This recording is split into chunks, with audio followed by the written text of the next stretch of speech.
লালমনিরহাটে মৌসুমের শুরুতে সার বীজের চড়া দাম ও সংকট থাকলেও আগাম আলু চাষে ফলন ভালো হয়েছে। তবে ন্যায্য দাম না পাওয়ায় হতাশ জেলার চাষিরা।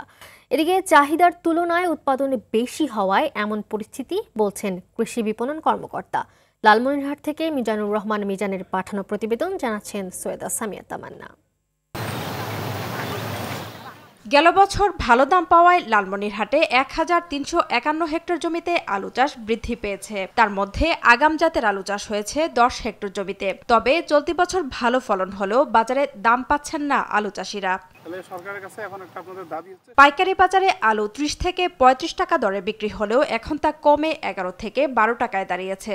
এতে লোকসানের মুখে পড়েছেন চাষিরা। বিঘা প্রতি ৪০ থেকে ৪৫ হাজার টাকা খরচ হলেও উৎপাদন খরচের অর্ধেক টাকা পাচ্ছেন না চাষিরা। ফলে দাম না পাওয়ার পেছনে বাজার সিন্ডিকেটকে দায়ী করছেন তারা। ফলন তো ভালো হয়েছে, কিন্তু আলুর দাম নেই।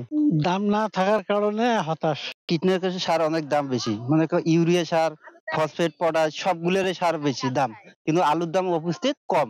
এই আলুর দাম হয় আমাদের কৃষকদের পোষাচ্ছে না। আলুর ফলন ভালো, কিন্তু আলুর বাজার নাই। সরকার যদি বাইরের দেশে ইনপুট করে তাহলে হয়তো আশা করা যায় দেশের কৃষকের জন্য একটু উপকার হবে। সরকারের সুবিধা মতো সরকার মনে করেন যে বাজার নিয়ন্ত্রণ করে। দেখা গেছে যখন আমরা কৃষক একটু বাজার পাই, তখন দেখা গেছে যে ওরা সিন্ডিকেটের নাম বলে ওরা মনে করেন যে বাজার মনিটরিং করে, মনে করেন যে বাজার স্থিতিশীল করে মানে রেট দিয়ে রাখে। কিন্তু বাজার সরকারের রেটটা তখনই প্রযোজ্য হইতো যখন দেখা গেছে যে কৃষক মাঠ পর্যায় থেকে যখন একটা রেট ঠিক করে দেবে সরকার, তখন আমরা মনে করবো যে সরকারের এটা বৈধতা এবং নিয়ম শৃঙ্খলার মধ্যেই পড়ে আর কি।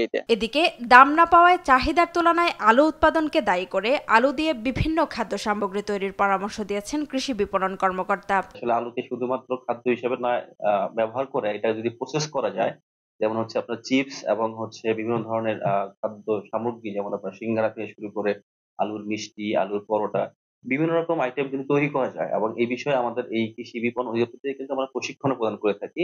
আমাদের ট্রেনার দ্বারা আমরা প্রশিক্ষণ প্রদান করে থাকি এবং আমরা কিন্তু ইতিমধ্যেই প্রায় ৪ জনকে আমরা বিভিন্ন যন্ত্রপাতি বিতরণ করেছি, যে আলুকে কিভাবে আসলে শুধুমাত্র এই রান্নার খাবারের বাইরে কিভাবে আসলে ব্যবহার করা যায় এবং এটা নিয়ে বিভিন্ন ধরনের খাদ্য সামগ্রী তৈরি করা যায়, সেই বিষয়ে আমরা প্রশিক্ষণ দিচ্ছি। তো আমরা আশা করছি আসলে কৃষক যদি এইভাবে আলুটাকে ব্যবহার করতে পারে, বা যারা উদ্যোক্তা রয়েছেন তারা যদি আলু নিয়ে কাজ করতে আগ্রহী হয়, তবেই আলুর দাম কৃষকরা পাবে না। বাজার নিয়ন্ত্রণের মাধ্যমে সিন্ডিকেট ভেঙে আলুর ন্যায্য দাম নির্ধারণ করবে সরকার, এমনটাই দাবি চাষিদের। সৈয়দা সামিয়া তামান্না, RTV।